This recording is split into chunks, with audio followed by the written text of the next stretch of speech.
experiencing a breakup as a woman, a single woman, is one thing, but experiencing a breakup as a mother is totally and completely different.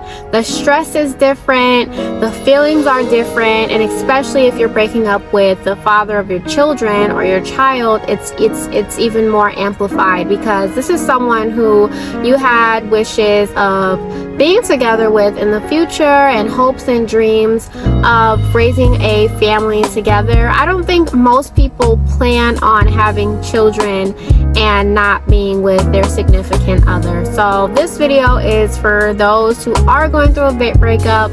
I have gone through a breakup with my child's father, and it was not easy. So if I can help anybody go through a breakup way easier with steps and guide them through it, that would make my day.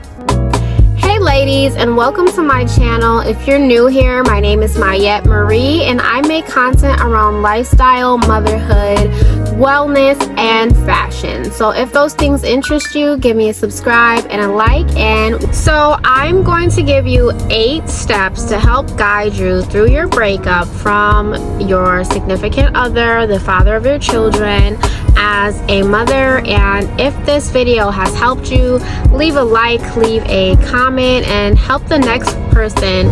Give them some advice of how you got over your breakup, because this is probably one of the hardest things in life as a mother, and it's very, very lonely to go through. You feel like a failure, you feel like you're not doing what you're supposed to do for your kids.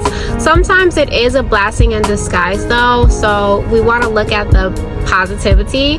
But let's go get into these steps now. Step 1, I want you to allow yourself time to grieve.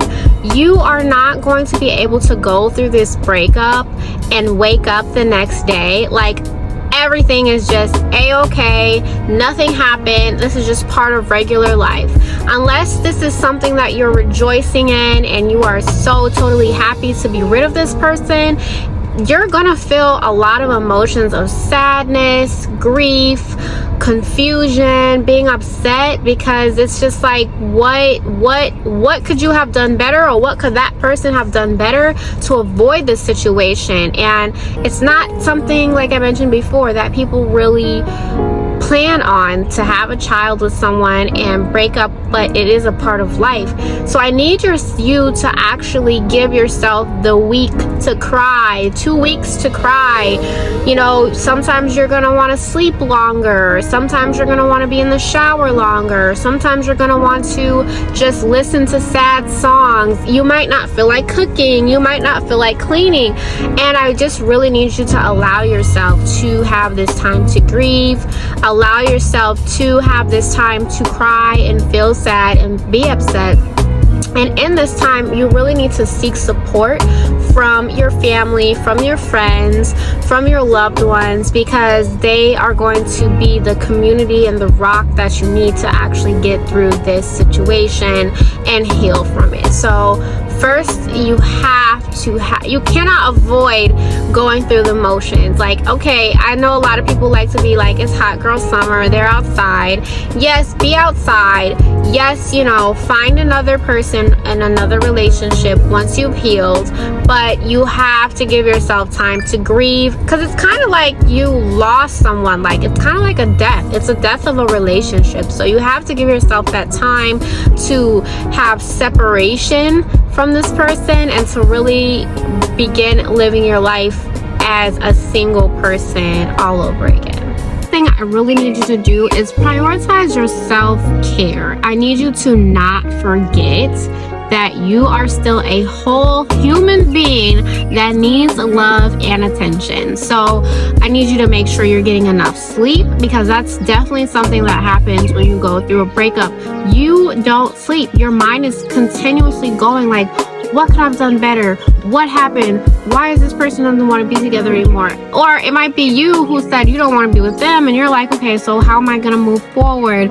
what am I gonna do in life? Like, how am I gonna fill that gap, that space that I used to have, and now I don't have anyone there anymore, you know? So it's a lot of room for your mind to just keep going, but you really have to prioritize your sleep, and you really need to maintain a healthy diet. So I need you to still continue to eat your fruits and your veggies, drinking lots of water, and actually eating, because a lot of women start to lose weight going through that breakup once they start getting stressed out, and it leads to depressing and sad feelings and sad thoughts, and they're not eating. So many women experience severe weight loss. On the opposite side of the spectrum, you might be someone who likes to eat when you're emotional, and that's comforting to you, so you gain several pounds because you're overeating due to this huge emotional situation going on in your life. Those are severe extremes on both ends, and you have to continue to maintain a healthy diet. And something that's really great is if you are feeling sad, I recommend having 10 minutes of sunshine. So if you have a park around you or a sidewalk or something, go outside and actually move your body, take a walk, and be in the sun and get some vitamin D. It's definitely going to increase your emotional level positively, even if it's just a little bit. Sometimes just being outside in the world, seeing the sun, it just reminds you that life continues to go on despite this big situation in your life that you may or may not want it to happen, or happen in the way that you didn't plan it to happen. So I really advise that you go outside, you take a walk, you go to the gym, move your body, and really continue to maintain a healthy routine, taking care of yourself. Also, it might be a great time to do some extra self-care, bubble bath, mask, getting your nails done, getting your hair done. You know, that always makes us feel good when we have our hair freshly done, our nails freshly done. Like, can't nobody stop us. So really continue to take care of your health and keep a self-care routine. I also want you to maintain a self-care routine for your mental health. So that means I want you to start journaling. I want you to start reading or meditating, becoming really self-aware, and making sure you keep yourself grounded and not living in your head. So I definitely need you, especially as a mother, when you have that time at night to process everything and really write your emotions down, or that time in the morning to process everything and really write your emotions down before the kids get up and you have to give them your full attention. You really should do things like meditate, journal, etc., so that you're taking care of your mental well-being as well as your physical well-being with you going outside. And as a mom, you know, sometimes just take the kids to the park. Say, come on guys, let's ride our bike to the park, you know, and let them play while you're outside doing a lap around the park, or while you're outside getting on the swing. Get into your inner child. Don't be so caught up in what happened, because we can't change anything. So just be like present and work with your kids to help heal you, because out of everybody in this world, your children are the ones who love you the most, who need you the most, and they're not going to leave your side until they get older, and they'll only go a little bit out. They won't go too far. If you're a great parent, you're going to be able to be involved with your children's lives forever. But right now, while they're little and they need you and you're a mom and you're going through this breakup, spend time with them as far as like going outside and really pushing yourself to your limit to not sit in the house cooped up being sad about the situation. So the third thing that I want to recommend you do is stay connected. So call up your best girlfriends, call up your mother, call up your father, call up your aunts, call up your grandma. Stay connected with your family and friends who love you and are your support system through this really hard and trying time. Don't cut them off when you need to talk. Maybe you need someone to drink a glass of wine with. Maybe you need someone to just vent to and cry with. But don't feel like you're alone in the situation. So make sure to use your social network as far as ones who you can trust, people who you can trust and who you're close to, and who can be that support in this hard time that you're going through. And I would also tap into some single mom groups on Facebook. I would try to figure out dating for single parents groups on Facebook, or like finding support groups via social media for a new single parent or someone who just needs that support as far as being by themselves now, and that community that's going to give you tips and tricks, that's going to give you advice that you can post your questions to, and they're going to support you through this trying time of becoming a new single parent. Brings me to number 4, which I kind of touched on earlier, which is actually spending quality time with your children. These are people that love you and that will always love you, and they really need their mom right now. So continue to maintain their schedule, getting up in the morning, getting ready for school, once they're home from school, doing homework together, eating, cooking dinner together, going to their after school activities. Do not let this breakup mess up your children and your routine. They need that normalcy so that they're not so traumatized during the situation.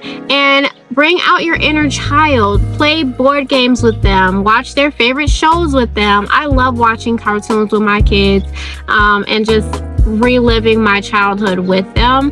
Like I mentioned earlier, go to the park together, get outside, get some fresh air, run around with them. Arcades are a great option as well. Like, go on dates with your kids. Get out there and spend quality time with your kids. Whatever you would have been doing with your significant other, do it with your children. That was probably one of the best things I could do, was once that situation did occur and I started to get really sad, I would make sure to schedule extra things with me and the girls where we would be out more and not so cooped up in the house just looking at the 4 walls, because then my mind started to go about, well, what could I have done better, or how are my children going to be affected by this? I want them in a 2-parent household, so those are great things to do with your kids when you go through a breakup, because they're really going to be your biggest support system, because they're with you the most. And if you don't think that they don't know that you're going through something, you're sadly mistaken. Your children definitely know that you're going through something. So it's, you guys are going to heal together. So doing things together, spending quality time together is one of the best ways to help you through a breakup and get yourself and your children back on track to getting to a very positive and happy and new version of you guys' lives. So now we get to my 5th tip. Set goals, okay? Because now you're gonna be in the process of rebuilding your life as a single parent. You have to set goals and start remembering who you are as an individual. That might be going towards a promotion at work. That may be losing some weight. That may be starting your social media page, starting a new hobby. That may be running a marathon. It could be so many things. You just have to figure out what goal that you're going to start working towards. So all that mental space that you had that was already clogged up with your significant other and the fights and the drama, now that's no longer here. You have all of this space to really set new goals. It may be financial goals. You want to make more money. You want to get into a new career. You want to, save and take the kids on a trip or buy a house. I remember when it's my time going through a breakup, my goal was to buy a house, and I had always thought that it would be a perfect time for me to buy a house one day with my husband, and we would do it together. We would go house hunting together and find where we wanted to live in the neighborhood we wanted to live. But once the breakup happened, I realized that I can't wait on anyone to live my life and find my house and buy my house. So even if I do get married again, I've never been married. Even if I do get married, then I could just sell that house, or I could rent that house out, whatever. And so a house is on my vision board, on my goal to buy a house.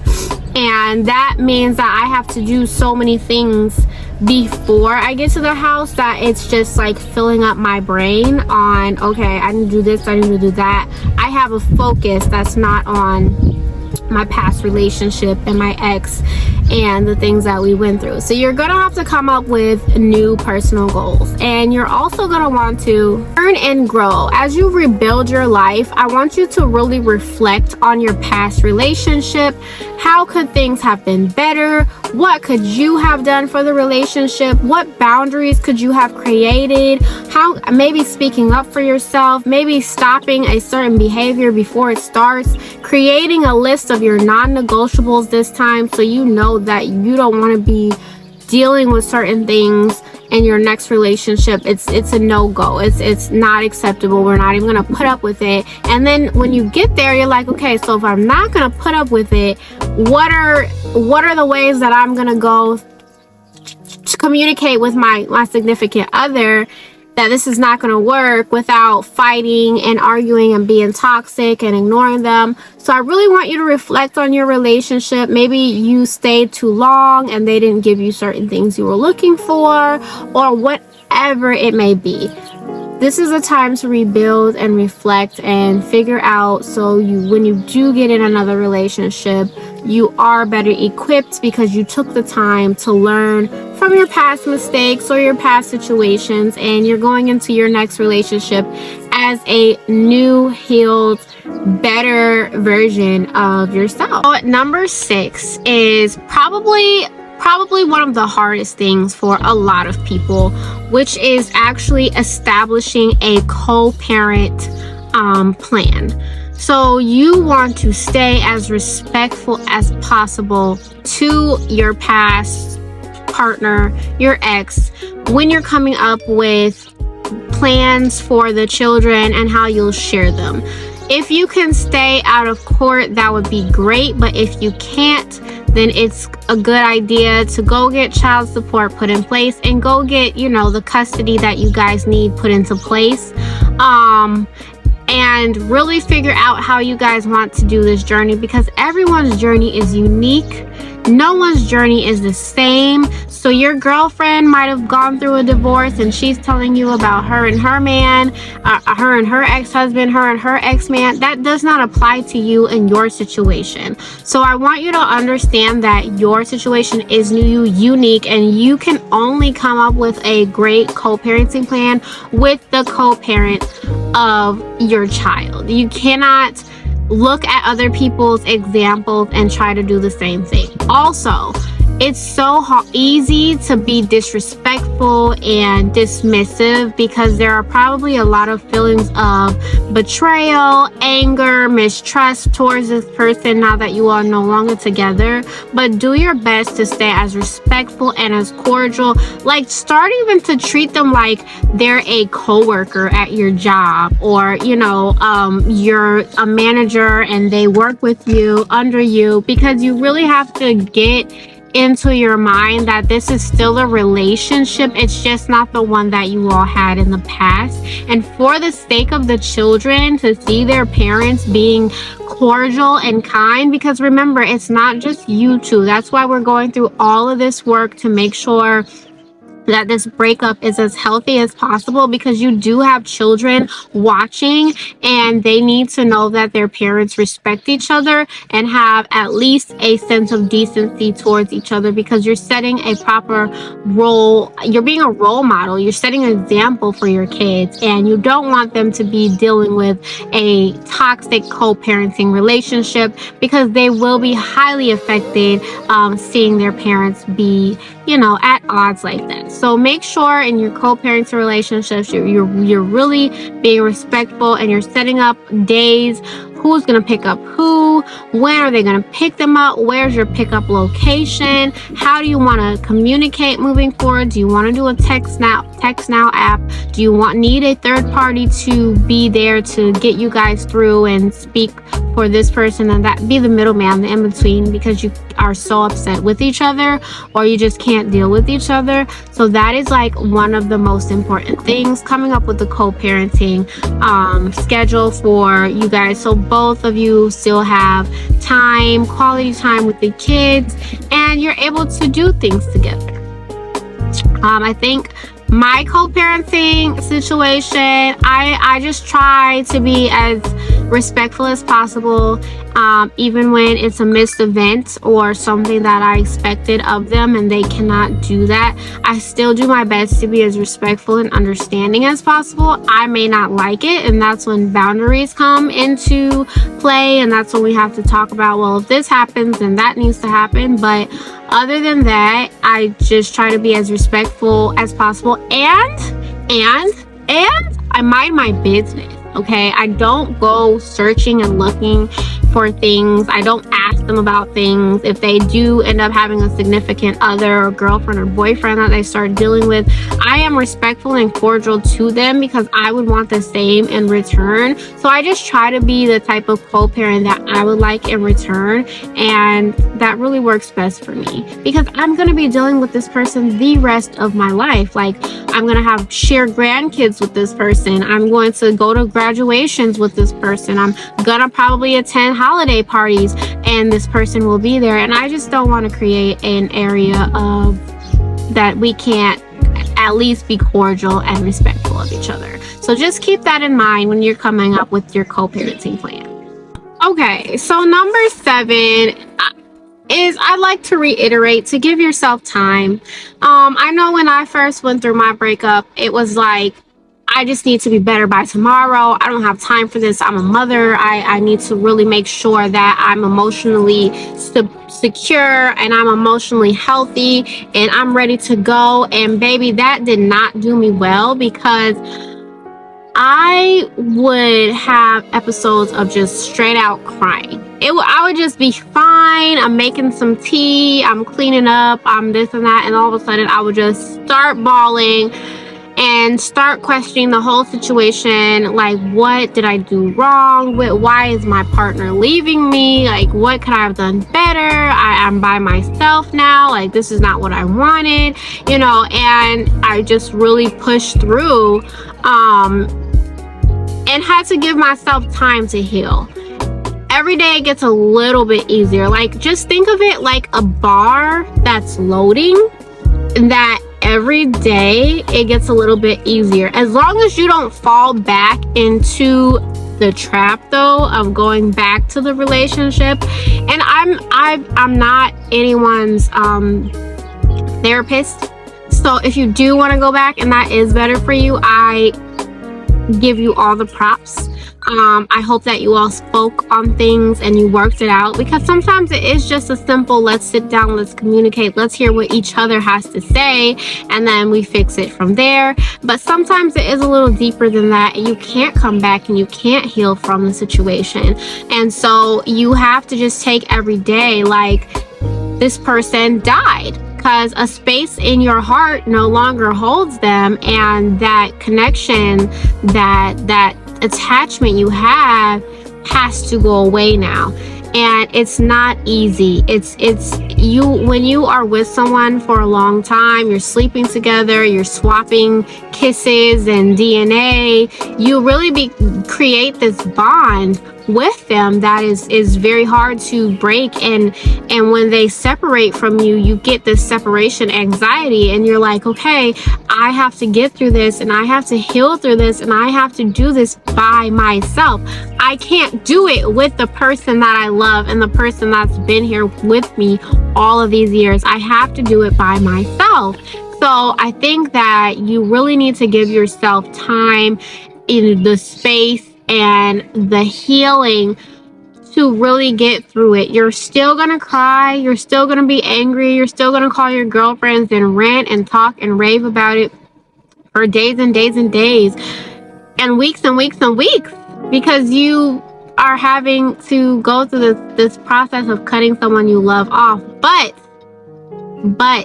it does get better. Like I said, think about it like a loading bar. You have 0% here, you have 100% here, and every single day that you're doing healthy things or even unhealthy things, baby, we got to get through however we got to get through.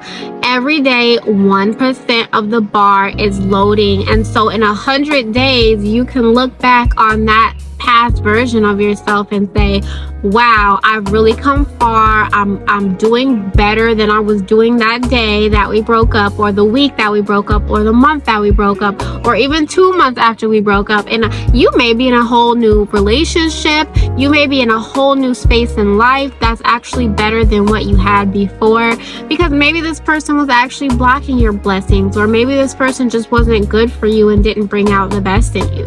So I just need you to take your time and really allow yourself that time to heal and become the different, better version of yourself post breakup. Give yourself time to heal. And then coming in at number 8, my 8th tip for you,